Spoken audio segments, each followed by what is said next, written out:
ফজরের নামাজ, এই উম্মত তো জানি না ফজরের নামাজ কি। তাইলে তো ওই ব্যক্তি যার ফজরের নামাজ ছুটা যাবে ভয় হইতো, ও ফজরের নামাজ ব্যতীত ঘুমাইত না। হ্যাঁ হ্যাঁ হ্যাঁ, ফজরের নামাজ তো জান্নাতের টিকেট।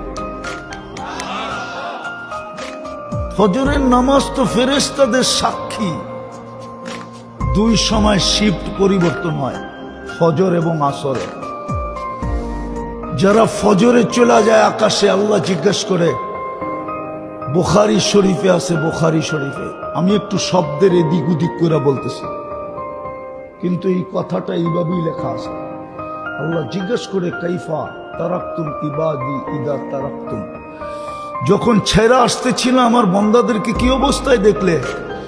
তো ফেরেশতারা বলে, আতাইতুহুম ইউসাল্লুন তারাকতুহুম ইউসাল্লুন, যখন ছেড়ে আসতেছিলাম তো ফজরের নামাজ পড়তেছিল, আর যখন গেছিলাম আসরে তখনও দেখছি নামাজ পড়ে। তা আল্লাহ বলে, পুরাটা সময় নামাজ লেখো। ফজর থেকে আছর নামাজ, আছর থেকে ফজর নামাজ।